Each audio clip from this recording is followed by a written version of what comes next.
네, 안녕하세요. 개발자는 아니고요. 인사 총무 업무 경력 15년 만에 파이썬을 배운 지 이제 막 5개월이 된 사람입니다. 최근 중령 코딩이라는 이름으로 글을 몇 개 적기 시작을 했는데요. 오늘 공유할 내용은 그중 하나인 왜 사람들은 회사 냉장고에 음식을 넣을 때 스티커를 안 붙이는가입니다. 총무 업무는 사실 UX 디자인과 굉장히 유사한 점이 많습니다. 사용자가 평소 하던 거를 크게 바꾸지 않고 새로운 일을 하게 만드는 건데요. 그거보다 더 확실한 공통점이 있는데 그건 바로 사용자의 특성에 관한 것입니다. 사용자는 정말 게으른 사람입니다. 저기 지금 제 사용자라고 할 수 있는 저희 회사 분들도 좀 계셔가지고 약간 조심스럽긴 한데요. 네. 사용자들이 얼마나 게으르냐면 클릭 몇 번을 줄이는 것만으로도 유니콘이 되는 회사들도 있습니다. 토스라든가 뱅크샐러드, 여기 계시죠? 어쨌든 UX 디자인이나 총무 업무에서 성과를 내기 위해서는 비효율의 제거가 핵심입니다. 사람들을 움직이게 만들려면 프로세스가 효율적이어야 하니까요. 이 핵심은 사용자가 게으르다는 데에서 시작합니다. 회사에는 공용 냉장고가 있습니다. 냉장고의 목적은 크게 적혀 있죠. 누구나 알아볼 수 있습니다. 이시 뭘까요? 음식입니다. 그런데 가끔, 아주 자주 여기를 쓰레기를 보관하는 목적으로 쓰시는 분들이 계세요. 혹은 누군가에겐 굉장히 소중한 음식인데 제가 보기엔 쓰레기라서 제가 마음대로 버리게 되는 경우들이 생깁니다. 이걸 해결하기 위해서 앞에 스티커를 뒀어요. 이름하고 보관기간을 적어가지고 음식에 붙이면 됩니다. 굉장히 간단한 프로세스죠. 안 합니다. 사람들이 게을러요. 근데 저희 회사 사람들만 특별히 더 게으른 건 아닙니다. 잘 생각해 보시면 아실 거예요. 음식을 들고 스티커를 꺼내고 볼펜도 꺼내고 이름도 적고 날짜도 적고 스티커를 떼는데 떼기도 힘들어요. 붙여야 됩니다. 그런데 볼펜을 쓰려면 양손을 써야 돼요. 음식은 어느 손으로 들죠? 귀찮습니다. 저희 회사 사람들이 특별히 게을러서 안 붙이는 게 아닙니다. 그래서 단계를 줄여서 쓰레기를 줄여보자 라는 게 목표가 됐습니다. 스티커에 이름과 날짜를 안 써도 되게 만들자.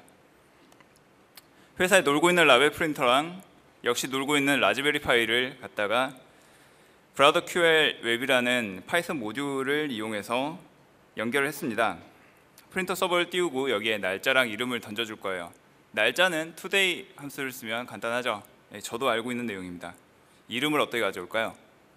UX는 심리스해야 됩니다. 사람들이 항상 갖고 다니는 출입카드를 이용합니다. 출입카드를 인식해서 이름을 가져오기 위해서 NFC 모듈을 새로 샀습니다. 7,000원입니다. NFC4이라는 커맨드 라인 명령어를 이용해서 이름을 가져옵니다. 완성된 모습이에요. 대단하죠? 카드를 이제 대면 짜잔! 이렇게 라벨 프린터에 이름과 날짜가 찍혀서 나옵니다. 커팅도 저절로 되고요. 양쪽에 보시면은 약간 여백이 있어서 그냥 떼기가 굉장히 편합니다. 무엇보다도 카드를 대고 스티커를 떼는 이 과정은 한 손으로 할 수 있습니다. 그래서 어떻게 됐냐면요. 저희 회사 냉장고 모습입니다. 스티커들이 다 붙어 있죠. 저희 게으름뱅이들이 달라졌어요. 네, 마지막 홍보입니다. 저희는 금융의 비효율을 없애는 회사입니다. 피플펀드 컴퍼니고요.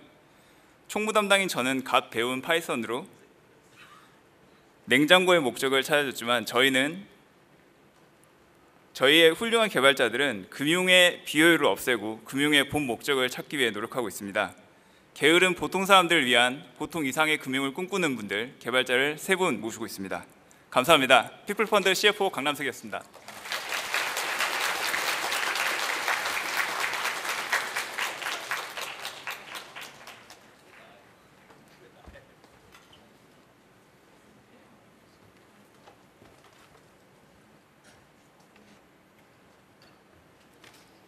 네, 정말 놀랍게도 저는 계속 14초다 이런 거 있었는데 14초 전에 끝내주셨습니다. 굉장한 센스이시네요. 네, 잠깐 제가 일시정지가 됐었습니다. 네, 그러면 빠르게 다음 발표자분 소개해드릴게요. 장형기님의 파이썬으로 로봇하기에 대해서 발표해 주시겠습니다.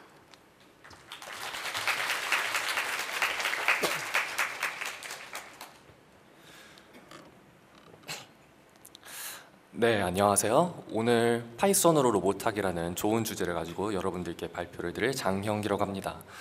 파이콘에서 오늘 로봇을 보시는 건 아마 처음일 텐데 여러분, 로봇 굉장히 재밌습니다. 꼭 한번 해보세요. 일단 라이트닝 토크라서 시간이 얼마 없으니까 저희는 오늘 발표에서 딱 3가지 질문만 이제 커버를 해볼게요. 첫 번째는 이제 왜 파이썬으로는 로봇 안 해요? 두 번째는 파이썬으로 로봇 하면 뭐가 좋은데요? 세 번째는 파이썬으로 어떻게 로봇 하는데요? 이렇게 3가지를 해보겠습니다. 자, 왜 파이썬으로는 로봇 안 해요? 이 질문에 대해서 답을 하려면 일단 로봇이 뭔지 좀 지루하긴 할 텐데 빠르게 커버를 해보겠습니다.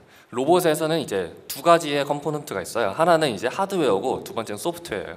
하드웨어에는 이제 센서 같은 게 막 달려 있어서 이제 로봇이 뿔뿔뿔 기어다니면서 주변에 내 주변에 뭐가 있지를 한번 봐요. 그거를 이제 소프트웨어한테 훅 던져줘가지고 그러면 이제 컴퓨터가 그 정보를 받고 나서 야 왼쪽으로 꺾어야 돼, 야 오른쪽으로 꺾어야 돼, 이걸 알려줘서 이제 다시 하드웨어가 받고 왼쪽으로 가거나 오른쪽으로 가는 거예요. 그러면은 이제 이게 속도가 빠른 게 좋을까요? 느린 게 좋을까요? 당연히 빠르면은 이제 로봇이 반응을 더 빨리 하는 거예요. 옆에서 공이 날라와 피해야지. 근데 이제 느리면은 하면 맞는 거예요. 그래서 이거를 속도를 빠르게 하려고 보통 로봇을 할 때는 빠른 프로그래밍 언어를 쓰는데 보통은 C++를 많이 써요. 근데 제가 파이콘에 왔는데 C++를 선전을 하진 않겠죠. 자, C++를 많이 쓰는데 제가 왜 파이썬을 추천드리냐 하면은 이유는 자 C++은 배우기 굉장히 어려워요. 우리는 파이썬을 잘 쓰는데 굳이 C++까지 또 배울 필요는 없잖아요. 35,000분 보세요. 저거 언제예요 저거. 그래서 여러분 제가 파이썬으로 로봇을 해보라는 좋은 말씀을 전하려고 왔습니다. 자, 파이썬으로 로봇을 하면 뭐가 좋은데요? 라는 질문입니다. 자, 파이썬 여러분 좋은 툴이죠. 로봇도 좋아요. 이 2개 좋은 거 같이 하면 얼마나 좋아요. 자 온라인에는 인터넷에 가보시면은 로봇들이 교육용으로 나오는 로봇들이 굉장히 많아요. 그 라즈베리 파이도 그 파이썬으로 돌아가고 그리고 이제 터틀봇이라고 이제 교육용으로 나온 게 있는데 그것도 파이썬으로 다 돌아가요. 튜토리얼도 굉장히 잘 되어 있어요. 그거를 다 끝나고 나면은 여러분 파이썬 잘하시니까 튜토리얼 이제 문제 없이 그냥 스르륵 훑고 나면 이제 바닥에서 이제 추킹추킹하고 걸어다니는 애가 있는 거예요 이제. 그리고 이제 그 로봇이 그 로봇과 더불어서 이제 여러분이 혹시 머신러닝, 딥러닝을 함께 하신다면은 이제 아무도 보지 못했던 딥러닝을 적용한 로봇이 이제 바닥에서 치킹치킹 걸어다니면서 저거는 고양이다, 저거는 강아지다 하는 걸 보실 수 있어요 이제. 자, 그러면 이제 파이썬으로 어떻게 로봇을 하는데요? 라고 할 수 있어요. 자, 파이로봇이라는 게 있습니다. 저는 이미 시중에 나와 있는 걸 사서 하는 것도 좋지만 제가 직접 만들어 보는 걸 좋아해요. 여러분들도 로보티스트가 되고 싶다고 하면 직접 만들어 보시는 게 이제 좀 그렇잖아요. 코드도 이제 내가 직접 짜봐야지 잘 알게 되는 거고, 파이로봇이라고 하면은 저기서 이제 컴포넌트 다 알려주고 내가 이제 하나 뚝딱뚝딱 만들어내고 나면은 얘가 이제 로봇팔로 가가지고 하면서 이것도 집어도 보고 이제 또 야 절로 가봐 하면 이제 볼볼볼 가면서 이제 알아서 길도 다 찾아요. 근데 이게 좋은 게 뭐냐, 로봇을 할 때는 원래는 굉장히 알아야 되는 게 많아요. 막 수학적으로도 알아야 되고, 그리고 또 이제 물리도 알아야 되고, 전자도 알아야 되고, 그리고 이거 다 배우려고 하면 영어도 잘해야 돼요. 근데 이게 어려우니까 딱 하나 파이로봇 이것만 하면은 다 스킵하고 뿔뿔뿔 기어다니는 애를 볼 수 있어요. 그리고 또 이제 이제 내가 만들어 본 것도 했는데 산업용으로 잘 팔리는 거 좀 비싼 것도 다뤄보고 싶다라고 하면은 로스라는 패키지가 있는데, 이거는 길게는 얘기 안 할게요. 이거는 로보티스트가 되고 싶다면 필수로 할 줄 알아야 되는 프레임워크인데 얘도 파이썬으로 돌아가요. 자, 그럼 내가 이제 직접 만들어도 봤고 산업용 로봇도 써봤다. 나 이 정도면 로봇 마스터 아니냐라고 하려고 했는데, 자 이제 최신으로 나오는 논문급으로 나오는 걸 보려고 했더니 이게 수학에서 막히고 영어에서 막히고 난리가 났어요. 아주 되는 게 없어요. 자 진짜 로봇 연구를 하려고 하면은 정말 깊게 들어가서 하나만 가지고 몇 달을 이렇게 잡아갖고 막 연구도 하고 해야 되는데 기본 지식이 안 되니까 이거를 아예 이해조차가 안 되는 거예요. 그럼 기본 지식은 어디서 공부하고 어디서 배우느냐 하면은 이제 광고가 들어오게 됩니다. 이게 네, 제가 운영진으로 있는 AI 로보틱스 KR이라는 그룹인데요. 로보틱스에 사용하는 AI 기술들 그리고 또 이제 로보틱스 그리고 AI를 구현할 수 있는 로보틱스에 대한 기술들을 대해서 다 같이 공부하고 그리고 이제 그 서로 지식을 나누는 그런 장이라고 보실 수 있어요. 페이스북 그룹이고요. 약 2,000명 정도의 멤버가 있어요. 현재 저희가 진행하고 있는 스터디는 왼쪽에 보이듯이 10개 정도가 되어 있고 그리고 이제 네, 뭐 옆에 오른쪽에 있는 것도 할 거고 이제 시간이 얼마 없으니까 여기로 와주시면 정말 감사하겠습니다. 감사합니다.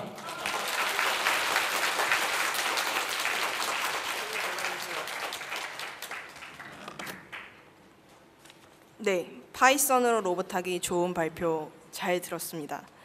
저는 중간에 끊기는 거를 기대하진 않았고요. 그냥 저와 같은 마음이셨나요? 네, 살짝 좀 재밌었네요. 네, 그러면 바로 다음 발표자분 소개해드리겠습니다.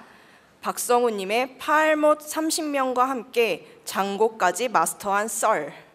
네, 올라와 주시죠.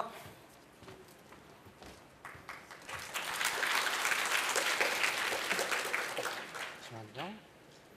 네, 안녕하세요. 저는 박성우라고 하고요. 저에 대해 간단히 설명한 건 다음 슬라이드에 있으니까요. 그 전에 저는 광고가 없습니다, 일단. 그래서 아주 편한 마음으로 들으시면 될 것 같습니다.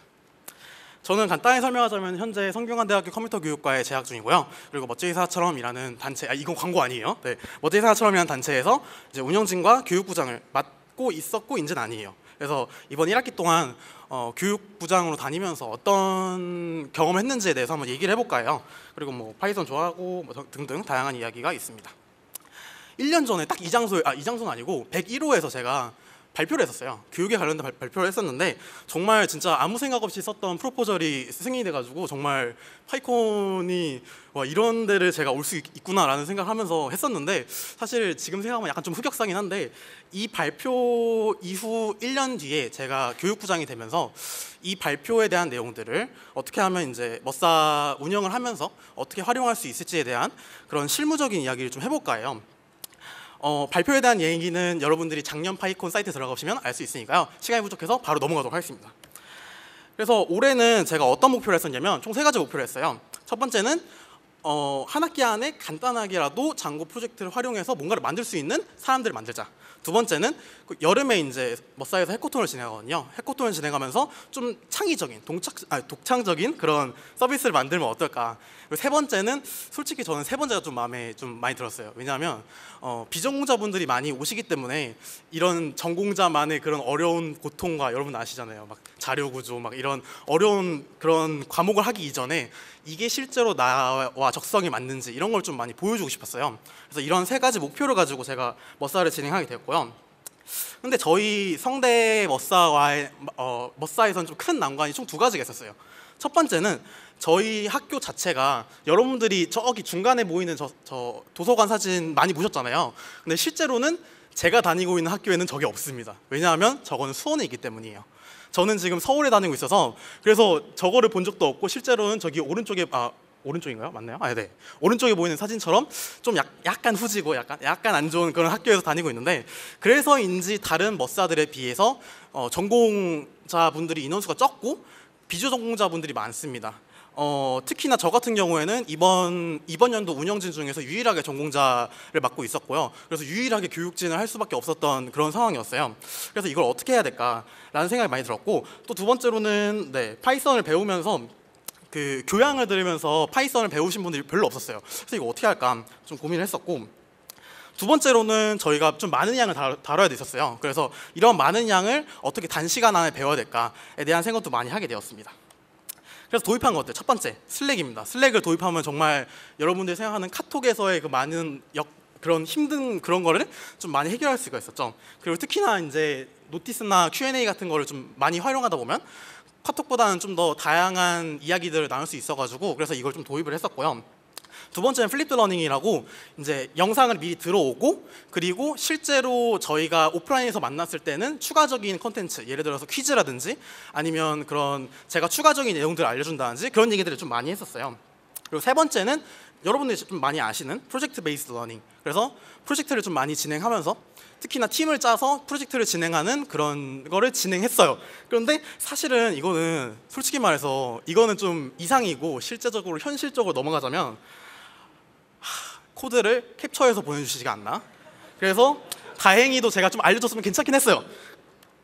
그리고 슬랙을 읽으면 체크 이모티콘을 좀 눌러달라고 했는데 40명 중에 25명밖에 체크를 안 했다거나, 그래서 결국에는 카톡에다가 공지를 다시 또 올리는 상황이 온다거나 그런 상황이 또 발생했고요. 두 번째로는 다들 강의는 들어왔겠지? 퀴즈를 풀 수 있겠지? 해서 딱 준비를 하는데 너무 어려웠나? 많이 안 풀었네? 그럼 좀 더 쉽게 할까? 제발 아무나 좀 퀴즈 좀 풀어주세요. 제발. 아무도 안 풀어요. 그래서 좀 세션 진행할 때 많은 문제점이 좀 발생을 했습니다. 다행히 그래도 프로젝트 러닝 같은 경우에는 제가 좀 잘 팀원을 짜가지고 좀 잘 진행이 되었고, 뭐 다양한 서비스들이 좀 생겨나긴 했어요. 총 3가지를 도입했는데 결국에는 세모, X, 동그라미 이런 식으로 평가를 할 수가 있고요.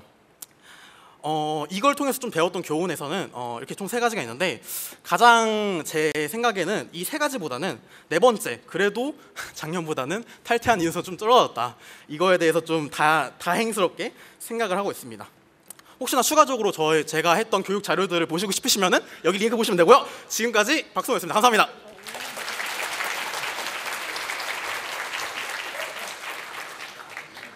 네, 2초 남기고 종료하셨습니다. 감사합니다. 깔끔한 정리. 네, 여러분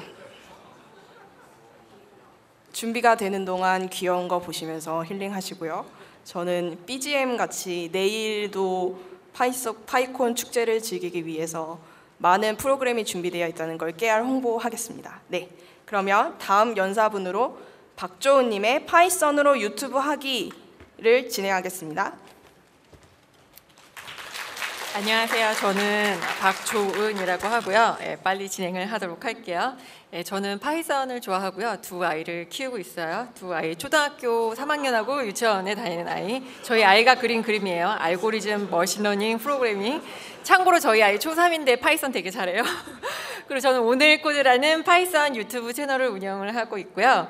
그 다음에 저는 일과 육아에 대해서 되게 열등감을 많이 느꼈어요. 회사를 다니면서. 그래서 첫 아이가 초등학교 입학할 때 회사 그만두고 그냥 육아에만 집중해야겠다 생각을 했어요.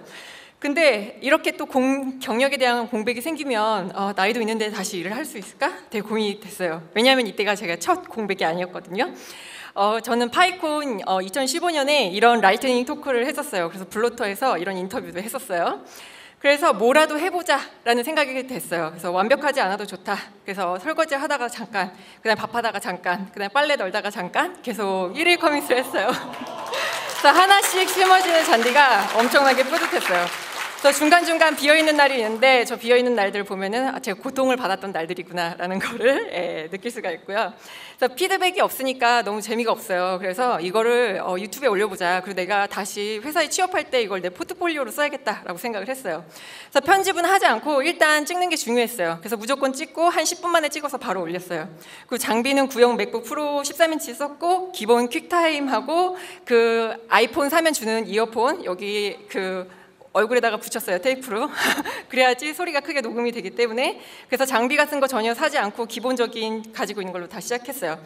그래서 시간이 날 때마다 영상을 올리는데 1시간 이내로 이 모든 걸 해결해야 됐어요. 왜냐하면은 이제 애들이 빨리 오기 때문에. 그래서 애가 오기 전에 빨리 끝내야 되기 때문에 애가 학원 간 사이, 학교하고 유치원 간 사이에 빨리 찍었어요. 그래서 편집은 그냥 포기했어요. 그냥 찍고 바로 올리자 이렇게 했어요. 근데 갑자기 아파트에서 안내 방송을 해요. 오늘 수목수독하니까 창문을 닫아주세요. 그 다음에 왜 내가 영상 찍고 있는데 하필 이 시간에 택배가 오는지. 그래서 편집 다 포기하고요.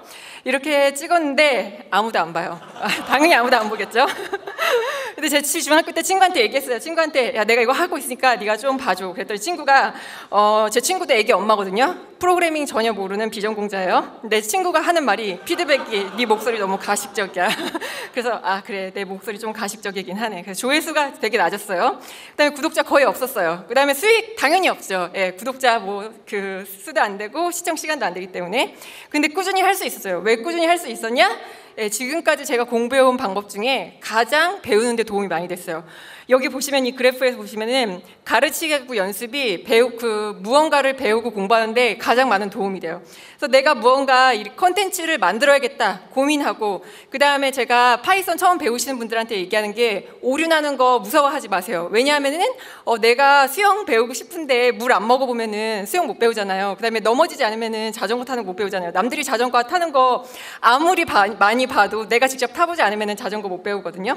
그래서 연습하고 가르치기 배우는데 진짜 많이 도움이 돼요. 그래서 지금까지 꾸준히 운영을 해오고 있고요.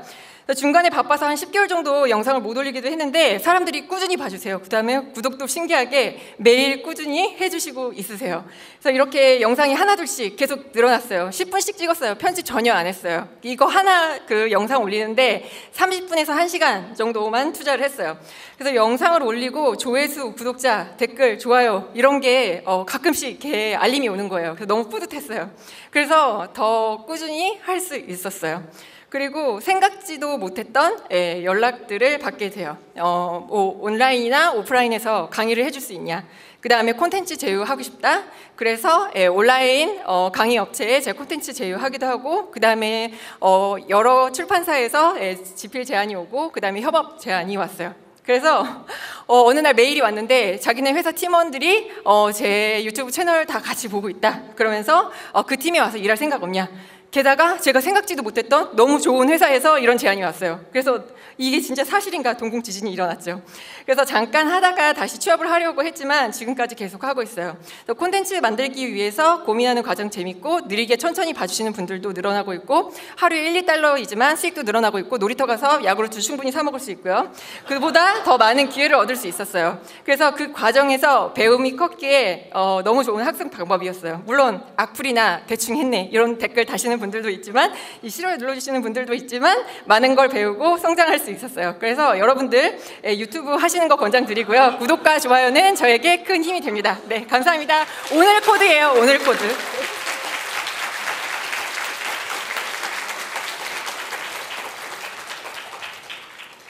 여러분들이 매우 정확하게 시간을 지켜주시고 계십니다. 네, 뛰어 올라가려고 했는데 딱 끝내주셨네요. 감사합니다. 네, 그러면 빠르게 다음 발표자분 소개해드리겠습니다. 윤성수님의 화상 한글 키보드 만들 수 있을까? 가로치고 파이썬으로 가로 닫고.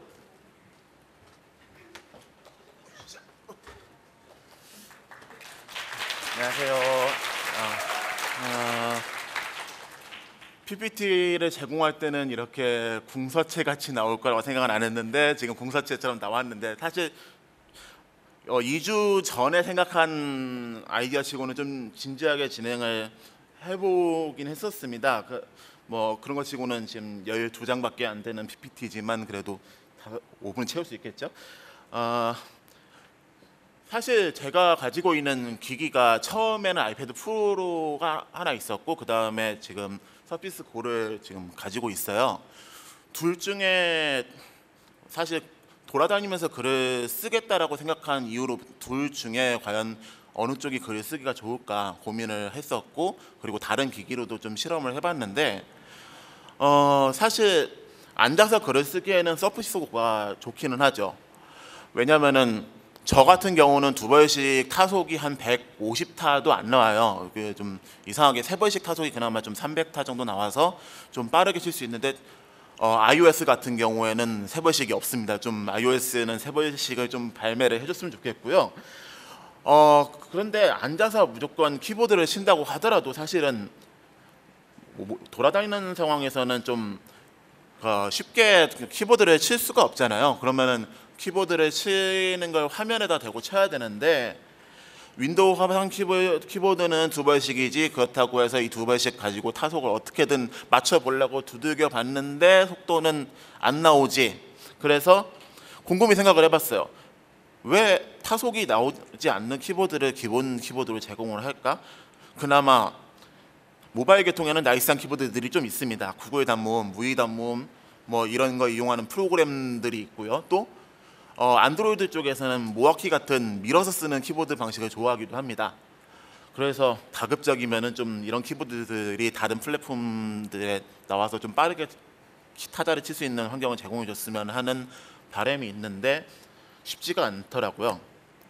진짜 화상 키보드를 생각을 했을 때 과연 다른 키보드 제작 사례가 있을까 한번 찾아봤어요. 구글에서 찾아보고 깃허브 찾아보고 했는데 이상하게 한글 키보드는 윈도우로 나온 키보드 중에서 간단한 키보드가 없더라고요. 또 거기에 그 C샵이나 또 그 자바로 나온 키보드들은 있었어요. 근데 파이썬은 예제 코드조차도 없더라고요. 제가 잘못 찾았는지 모르겠지만 일단 제가 찾아봤을 때는 없었습니다. 한번 끄적여봤어요. 그래서 한번 되는지 안 되는지 한번 끄적여봤는데 생각보다 그렇게 진행률이 좋지 않아서 그냥 짤방으로만 보여드리도록 하겠습니다. 좀 안타까운 사실입니다. 근데 파이썬은 GUI를 파이썬 코드만으로 작성해서 바로 보여주는 건 없죠 라고 생각을 하고 Qt도 찾아보고 다른 거 찾아봤는데 라이센스도 그렇고 라이브러리 붙여야 되니까 근데 곰곰이 생각해 보니까 TCL, TK가 존재하는 겁니다. 이건 파이썬만 깔려 있으면 어떻게든 볼 수 있지 않을까. 당연히 코딩을 해봐야죠. 코딩을 해서 이런 식으로 코딩을 해서 한번 글자 입력을 해봤어요. 근데 이게 TCL, TK로 만들어진 저 키보드 영역 자체는 바깥 크롬이죠. 크롬에다가 글자를 입력을 하려면 저 포커스를 잃어버리면 안 돼요. 그래서 TCL, TK 자체에다가 윈도우 32 API를 붙여갖고 마개조를 해야 되는 불상사가 있었습니다. 그래서 이 점에 대해서는 좀 귀찮구나라고 생각을 했고요.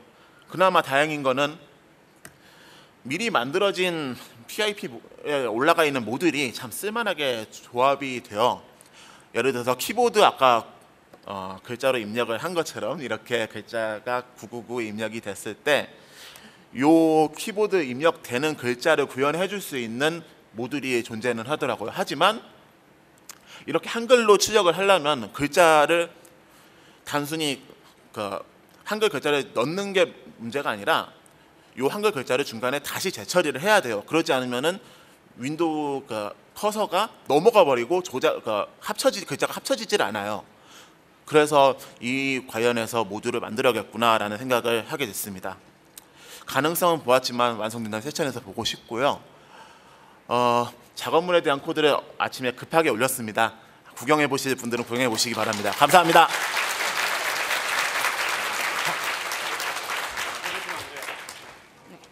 좋은 발표 감사드립니다. 네. 여러분 다 빨리빨리 끝내셔서 저희가 준비한 사진들을 보여줄 시간이 많이 없었는데요. 네. 지금은 조금 시간을 보여드릴 수 있겠네요. 이것도 심지어 넘어갑니다. 좀 있으면 넘어갈 거예요. 네. 하지만 두 번째 사진까지 봤네요. 다행히. 네. 하지만 빠르게 다음 발표자분 안내해드리겠습니다. 김난준님의 크고 깊은 곳으로의 탐험입니다. 박수 부탁드립니다. 네, 크고 깊은 곳으로의 탐험이라고 주제를 짓고 발표를 하게 된 김남준이라고 합니다. 네, 발표를 하기 전에 소개를 잠깐 해드리자면, 네, 제 이름은 김남준이고요. 그 다음에 웰비아닷컴이라는 게임 보안 회사에서 이제 제품 개발하는 그런 유닛에서 근무를 하고 있고요. 주로 이제 데브옵스라든지 그런 쪽을 담당하고 있습니다. 그리고 학교는 2년 다녔는데 2년 8개월째 휴학을 하고 있습니다. 네, 이번에 가볼 크고 깊은 곳이라는 거는 제가 이제 좀 은유적으로 얘기를 했는데 이제 서페이스 웹이라는 에서 좀 더 아래에 있는 딥웹이 아니라 더 아래에 있는 다크웹이라는 데를 한번 탐험을 해보려고 해요. 그래서 이제 가게 된 계기는 처음에는 이제 페이스북이라는 이런 데서 광고로 이제 처음 다크웹에 대해서 소개를 해주더라고요. 그래서 이런 걸 찾아보고 세션 같은 걸 찾아보니까 굉장히 재밌는 것들도 많고, 그다음에 이 말에 혹했어요. 그래서 아무나 들어갈 수도 없고 다른 곳에서 없는 데이터가 있다 그래서 이제 들어가 보면 재밌지 않을까 그래서 한번 들어가게 됐습니다. 근데 유튜버들이나 이런 분들이 이제 들어가지 말라고 절대 들어가면 안 된다라고 해놨는데 절대 들어가지 말라 그러면 원래 들어가야 되는 거잖아요. 그래서 들어가게 됐습니다. 네, 처음에 이제 입장을 하게 된 거는 어떻게 입장을 했냐, 파이어폭스 기반의 톨 브라우징이라는 브라우저가 있어요. 그래서 그 브라우저를 써서 접속을 했는데 이게 엔트리 노드랑 엑식 노드라고 이제 토로에서는 그렇게 정의를 하는데 그거 중간에 어노마이징을 하기 위해서 노드를 엄청나게 많이 거치게 돼요. 그런 과정에서 이제 느리고 이제 이 브라우저 자체도 그렇게 최적화가 잘 안 돼 있는 써서 그런지 모르겠는데 엄청 느리더라고요. 그래서 이제 이것만 가지고는 쓰기는 어렵다. 그래서 어떻게 우리가 수집할 수 있을까? 이런 정보를 내가 수집을 할 수 있을까라고 생각을 해봤는데 우리들의 항상 영원한 친구죠. 파이썬을 이용해서 이제 개발을 했습니다. 여기서 이제 사용을 할 때 셀레니움 그리고 팬텀JS 써서 이제 스크린샷 촬영도 하고 이 안에 들어가 있는 데이터, 그러니까 그 HTML 소스도 이제 가져오고 이런 것들을 하게 됐고요. 그다음에 이제 토르 프록시라고 이제 원래는 그 도커 이미지로 제공을 해주는 게 없더라고요. 그래서 자체적으로 버추얼 그 GTLD에 접근할 수 있는 그런 오니온 주소에 접근을 할 수 있는 도커 이미지를 따로 만들어 갖고 얘를 이제 팬텀JS랑 연결을 해서 최대한 빠르게 접속할 수 있게끔 옵션을 좀 수정을 해서 넣어놨고요. 그 다음에 수집한 도메인, 그 다음에 비트코인 월렛들 정보, 그 다음에 서버들 정보 같은 경우는 전부 다 엘라스틱 서치에 일단 박아놨습니다. 어떻게 돼 있는지는 잘 모르겠고, 어떻게 뭐 최적화 이런 거 생각을 잘 안 하고 일단 박아놨습니다. 그래서 데이터를 열심히 모았는데 한 2만 개에서 2만 5천 개 정도 모았을 때였어요. 근데 갑자기 제가 데이터를 딱 접근하려고 보니까 이 페이지 뜨면서 아무것도 접근이 안 되는 거예요. 알고 보니까 이게 9.2분 포트를 잠시 열어놨는데 그 사이에 해커가 들어와갖고 이거를 데이터를 다 지워버렸더라고요. 랜섬을 해놨더라고요. 그래서 다시 영모부터 처음부터 다시 시작했던 그런 기억이 있습니다. 그렇게 해서 이제 데이터를 쌓고 보니까 점점 이상한 점이 한두 개씩 보이기 시작하더라고요. 그래서 도메인은 다른데, 그러니까 그 오니언 도메인은 다 다른데 사이트 자체가 유사한 것들을 찾기 시작했어요. 그래서 이 비트코인 월렛도 이제 다 같은 거를 바라보고 있더라고요. 주소도 같은 걸 비트코인 주소도 같은 걸 사용하는데 도메인만 다르고 사이트 구조도 같다라고 이제 판단을 해서 이 사이트를 이제 집중적으로 수동으로 분석을 하기 시작했습니다. 그래서 비교적으로 오늘 아침에 제가 이거 스크린샷을 찍으려고 들어가 봤는데 이 비트코인 월렛 주소로 총 9.64 BTC가 비트코인이 들어갔더라고요. 그래서 이거를 그 코인원에서 쳐보니까 이제 1억 2천만 원 정도가 이 리시버를 돈을 받았더라고요. 그래서 이런 것 거래가 이루어진 기록들을 처음에 확인을 했고 이제 이 거래들이 이제 입금과 동시에 0.0025비트가 아마 한 달 사용료일 거예요. 그래서 이 사이트를 이용을 하려면 이제 0.0025비트를 주면 그 주소 그 받은 돈을 즉시 한 다음 날이나 다다음 날에 그 운영자가 다른 쪽으로 보내는 걸 확인을 했어요. 그래서 월렛 익스플로러라는 걸 이용을 하게 되면 이게 어떤 지갑의 주소인지를 대략적으로 알 수 있어요. 그래서 이 대부분의 자금들을 제가 일일이 한 1000몇 건을 다 확인을 해봤는데 이 건들이 대부분 그 H사, 그러니까 여기는 써놨는데 해피코인이라는 거래소로 이제 빠져나가는 걸 확인을 했어요. 그래서 여기는 이제 들어가 보니까 유로화를 주로 취급을 하고 유로화랑 이제 US 달러를 주로 취급을 하고 IBAN 넘버라는 계좌번호가 있어야지만 이 계좌를 틀 수 있는 그런 특징을 가지고 있는 웹 거래소였습니다. 그래서 아쉽게도 솔직히 말해서 여기 이후에는 저희가 개인이 할 수 없는 영역이라서 여기까지만 하게 됐고요. 그래서 이렇게 해서 몇 개만 추려갖고 이제 데이터를 정리를 해놓고 이제 여기서만 이제 딱 여기서만 스탑한 상태입니다. 그리고 이 거래소만 빠져나갔다 그리고 이제 거래소의 특징이 이런 거니까 뭐 이런 식으로 데이터를 유출할 수 있겠다는 거 추정만 할 수 있는 그런 상황이고요. 요 이상으로는 제가 아마 할 수는 없어요. 그래서 IBAN이라는 거 자세하게 잠깐 설명을 드리면 요거 같은 경우는 유럽 거주자들만 이렇게 받을 수 있다고 제가 위키피디아나 이런 데서 찾아보니까 써 있더라고요. 자세한 거는 이제 좀 더 찾아봐야 될 것 같은데 이렇게 유럽 거주자들만 받을 수 있고 그다음에 우리가 쓰는 스위프트랑 좀 더 다르다라고 이제 넣어놓더라고요. 그리고 이걸 통해서 이제 자금이라든지 만약에 우리가 뭐 토로라든지 이런 데서도 자금을 받거나 그래도 실제로 우리가 이 자금을 다른 데서 쓰려면 거래소를 거쳐야 되니까 잘 추적하면 쓸 수 있을 거라 생각했습니다. 네, 마지막으로 저희 회사 사람 뽑고 있고요. 이제 해킹 돌방용 팟캐스트를 이제 해주실 분들을 모집하고 있습니다. 감사합니다.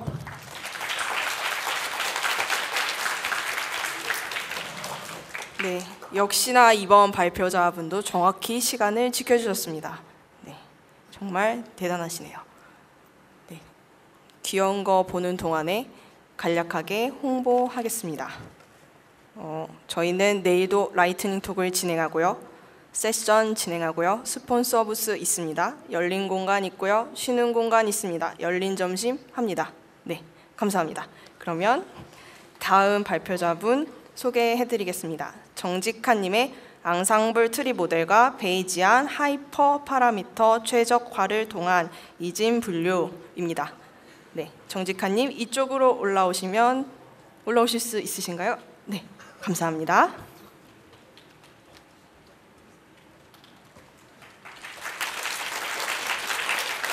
네, 발표하겠습니다. 정직한입니다. 제가 정직할까요? 사실 거짓말을 많이 합니다. 근데 제가 정직하냐 안 정직하냐 이 많은 사람들이 다 샘플로 보는 거죠.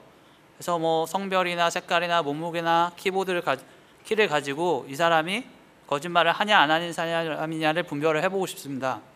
근데 실제로 머신러닝을 돌릴 때 딥러닝이 요즘 유행을 하잖아요. 근데 각 모델별로 띠오리가 있기 때문에 언제 잘 맞고 고민해야 되는 부분들이 있습니다.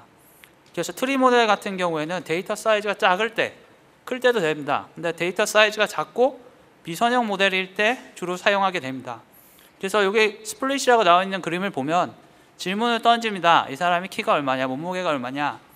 그걸 가지고 키와 몸무게를 가지고 피처의 맵을 그린 다음에 그 구간에 할당된 구간에서 나오는 클래스가 실제 라벨과 맞을 확률을 최적화하는 게 트리 모델인데, 깊게 들어가면 엔트로피를 통해서 인포메이션을 가장 많이 얻을 수 있게끔 하게끔 옵티마이즈를 하는 방식이 트리 모델인데요. 문제점은 이게 그 기준을 네가 키가 160 이상, 제가 키가 160 이하, 이렇게 몸무게로 하죠. 제가 몸무게가 70kg인데 너는 몸무게가 높으니까 거짓말을 할 확률이 높아. 근데 이 몸무게 기준이 바뀌면 그 예측이 막 확 바뀌기 때문에 이럴 경우에 에버리징을 여러 모델을 가지고 예측을 해서 그거를 썸한 값을 가지고 예측값을 맞추는 게 앙상블입니다.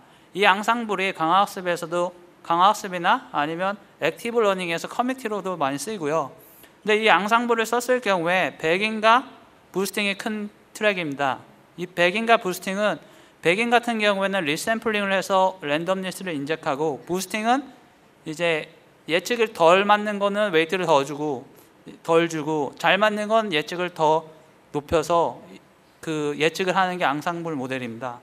이럴 경우에 이렇게 머신러닝이 많이 유행하는데 이제 하이퍼 파라미터 튜닝을 그냥 디폴트로 하는 경우가 있는데, 그럴 경우에 잘 안 맞고, 또 하이퍼 파라미터를 튜닝할 때 변수가 3개인데 그거의 공간이 굉장히 넓을 경우에, 이것 예를 들어서 몸과 키 같은 경우에 몸도 사실 베리에이션이 크고 키도 베리에이션도 커서 최적의 하이퍼 파라미터를 튜닝하려면 그리드 서치하면 시간이 오래 걸립니다. 그럴 경우에 이제 오토로 할 수 있는 게 스맥과 스피어 같은 패키지를 쓰거나, 파이서 같은 경우에는 이제 가장 쉬운 게 하이퍼 옵티티가 있어서 하이퍼 옵티티로 베이지안 옵티마이즈를 했습니다. 여기서 베이지안이라는 거는 내가 어떤 사건에 대한 분포에 대한 가정을 이미 마음속에 가져 있고, 사람들이 거짓말할 확률은 뭐 정규 분포를 따라, 근데 이 분포를 아는데 필요한 정보는 평균과 분산입니다. 그리고 예를 들어서 뭐 어떤 분포가 있는데 뭐 네거티브가 안 나올 거다, 이럴 경우에는 정규 분포를 넣으면 안 되죠. 이런 나의 믿음을 가지고 실제 옵저베이션을 보고 그 실제 보는 거에 따라서 나의 그 분포에 대한 가정을 바꿔나가는 게 베이지안인데요.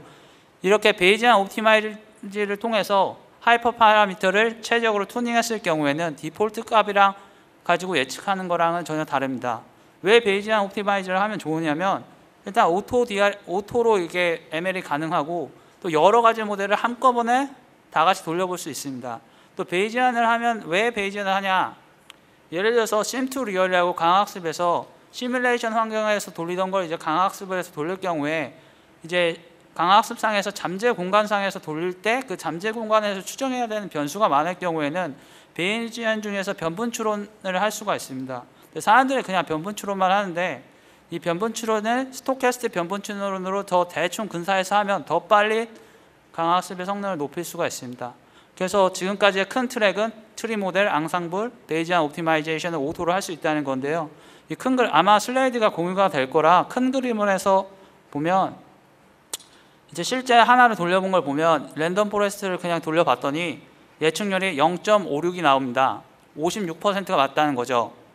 근데 베이지안 옵티마이즈를 하는데, 베이지안 옵티마이즈의 큰 그림은 내가 옵티마이즈 펑션, 내가 미니마이즈 하고 싶은 걸 규정하고 하이퍼 파라미터의 스페이스를 규정한 다음에 그걸 가지고 하이퍼 옵티티로 옵티마이즈를 하면 그 최적의 하이퍼 파라미터가 나오고, 그걸 가지고 이제 실제 값들을 하이퍼 파라미터를 나와서 랜덤 포레스트를 다시 돌리면 디폴트 값보다 7%가 오릅니다. 그래서 머신러닝을 돌릴 때는 하이퍼 파라미터를 고민해야 됩니다. 감사합니다.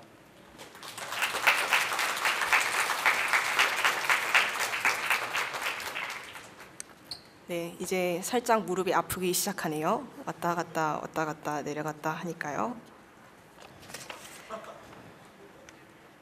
네, 저희 귀여운 거 보시는 동안에 제가 사실 하고 싶은 게 한 가지가 있었는데요. 호응해 주시면 감사하겠습니다. 네, 제가 파이라고 이야기하면 여러분들은 콘이라고 이야기해 주시면 됩니다. I say pie, you say 콘. 네, 파이, 파이. 아, 네, 다행히 호응해 주시네요. 감사합니다. 네.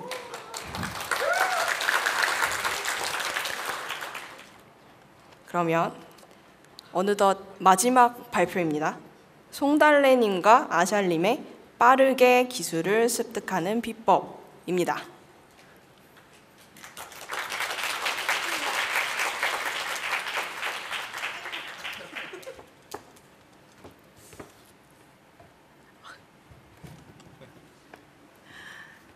네, 안녕하세요. 저는 송달래라고 하고요. 네, 아샬입니다. 반갑습니다. 반갑습니다. 제가 발표라는 거를 태어나서 처음으로 해보는데요. 그게 하필이면 파이콘이네요. 지금 굉장히 떨리는데요. 네, 일단 잘 부탁드리겠습니다. 오늘 발표할 거는요, 빠르게 기술을 습득하는 비법이고요. 제 소개했죠. 제 소개했는데 이거 아까 슬라이드를 만들면서 아샬님께서 넣으신 캡처본인데요. 개인 후원자 목록 6위에 있는 달랩의 대표입니다. 와. 네, 사실 빠르게 기술을 습득하는 비법이라고 제가 해놨는데요. 네, 빠르게 기술을 습득한 경험에 대한 이야기고요. 어떻게 이런 채널에서 네, 제가 영상 편집을 맡아 하고 있습니다. 구독 눌러주시면 감사하겠습니다.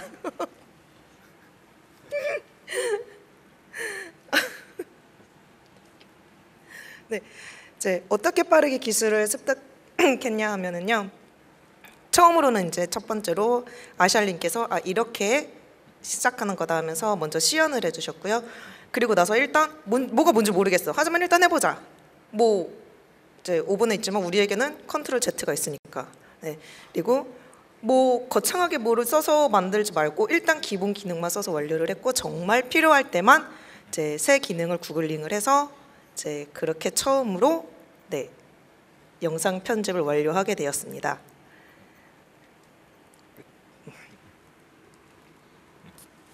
네, 그렇게 하셔서요. 네, 달리님께서 영상들을 만들어가지고 공유를 해주셨고 그것 때문에 지금 최근에 영상은 대부분 달리님께서 만들어주고 계십니다. 그래서 이렇게 올라온 경험들을 좀 공유를 해드렸고요. 최근에는 제가 하고 있는 게 프론트엔드 개발에서 TDD를 하는 걸 하고 있어요. 뭐 어떻게 할 것이냐? 아까 전에 봤던 5가지 단계를 동일하게 하고 있고요. 저희 먼저 시연을 보고 일단 시작을 하고 그 다음에 기본 기능만 써서 만들고 대부분 TDD를 뭔가를 하려고 하면은 새로운 도구, 새로운 방법 여러 가지들을 막 도입을 하려고 하거든요. 근데 실제로는 그렇지 않아요. 그래서 아주 간단한 기능부터 차근차근 하는 거를 하고 정말 필요할 때만 조금씩 그렇게 하면은 뭐든지 익힐 수 있다고 생각을 하거든요.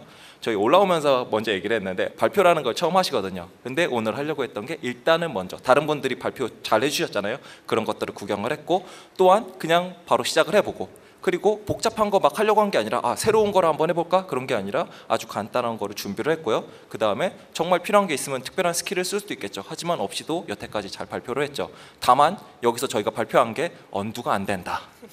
이것만 좀 아쉽네요. 어쨌든 이런 방식으로 저희가 배울 수가 있겠죠. 그래서 저도 마찬가지로 TDD하고 뭐 프론트엔드에서 TDD 어떻게 하나요? 질문들을 많이 받았는데 거기에 대해서 몇 가지 시연을 좀 보여드리고 일단 시작할 수 있게 하면 어떨까 해서 광고를 하나를 준비를 하면 이런 영상이 있으니까요. 제 채널에 오시면은 이걸 보시면은 어떤 세미나를 들어야겠다라는 거를 배울 수 있습니다. 네, 그럼 마지막으로 말씀을 해주시고 끝내면 되겠네요. 네, 잘 부탁드립니다. 네, 저희 달랩 잘 부탁드리겠습니다. 감사합니다.